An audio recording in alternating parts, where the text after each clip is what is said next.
Few, a few, the few, only few, মূলত হচ্ছে few. আচ্ছা, আরেকটা ব্যাপার আমরা জানি না যে হার্ডলি, তারপর হচ্ছে সেলডাম, এগুলো হচ্ছে নেগেটিভ শব্দ। যেমন a barking dog seldom bites, মানে কি ঘেউ ঘেউ করা কুকুর কদাচিৎ কামড়ায়, মানে কামড়ায় না বললেই চলে।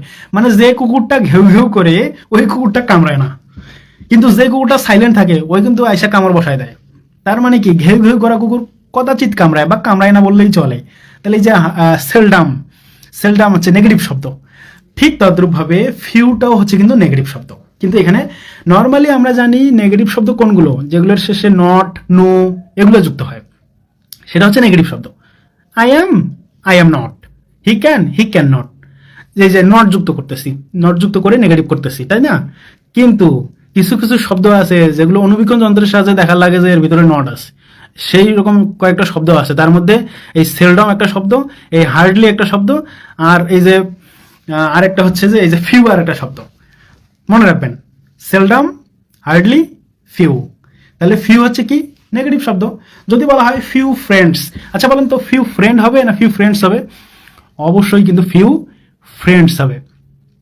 আচ্ছা বলেন তো ফিউ ফ্রেন্ডস ইজ হবে না আর হবে? অবশ্যই কিন্তু ফিউ ফ্রেন্ডস কি হবে? ইজ হবে। আচ্ছা, কেন এরকম হলো আসেন। মূলত ফিউ শব্দটা অবশ্যই নেগেটিভ শব্দ। ফিউ ফ্রেন্ডস কথাটার অর্থ হচ্ছে যে আমার বন্ধু নাই বললেই চলে।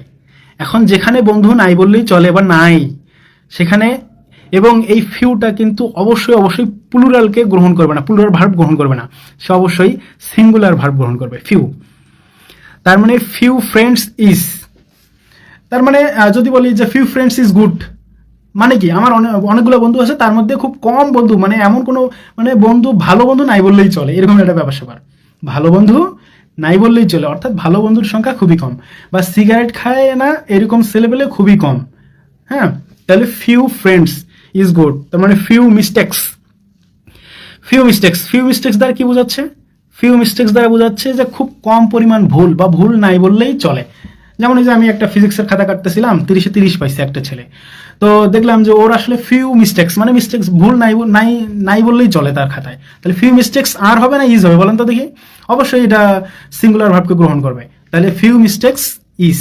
ওকে, এরপরে আসেন যখন আপনি এ যুক্ত করবেন, এ ফিউ, তখন সেটা যায় a few English books, A few friends, তখন বলবে যে কিছু বন্ধু। বন্ধু নাই বললেই চলে, আর কিছু বন্ধু। A few friends, few friends is, আর এ ফিউ ফ্রেন্ডস আর, মনে থাকবে ফিউ ফ্রেন্ডস ইজ আর এ ফিউ ফ্রেন্ডস আর। তার মানে এ দ্বারা যুক্ত করে আপনি কি করলেন? ওটাকে বহুবচন করলেন, প্লুরাল করলেন। তার মানে কিছু নাই, সেখান থেকে আপনি কিছু, দ্য ফিউতে ছিলাম, a few, sorry few, a few, the few, few, a few, the few, the few friends is good. তার মানে কি তোমার যতগুলা বন্ধু আছে সবগুলা বন্ধুই ভালো। ফিউ ফ্রেন্ডস ইজ গুড, খুব কম বন্ধুই আমার ভালো। The a few friends is good, sorry a few friends are good, আমার কিছু বন্ধু ভালো। আর the few friends are good, এটা কিন্তু আর হবে। তাহলে the few friends are good হলে কি হবে? আমার সবগুলা বন্ধুই কি ভালো। তাহলে few, a few, the few, এই ব্যাপারটা অন্তত বুঝতে, মানে তো এমনি নাই বললেই চলে, তার মধ্যে আপনি আবার ভেরি কথাটা যুক্ত করে দিচ্ছেন, বুঝতে পারছেন তো ব্যাপারটা? মানে নাই বললেই চলে, ওটা আরো মনে করেন গরিব, ওটা আরো ফকির, ওর কিছুই নাই, এরকম একটা ব্যাপার, কিচ্ছুই নেই। এটাকে বলা হচ্ছে ভেরি ফিউ। বুঝতে পারছেন? তার মানে ফিউ হচ্ছে নাই বললেই চলে, আর ভেরি ফিউ হচ্ছে যদি গরিব হয়, আর ভেরি ফিউ হচ্ছে মিসকিন, মানে ও নাই বললেই চলো, ওর মধ্যে কিছু নেই, ভেরি ফিউ।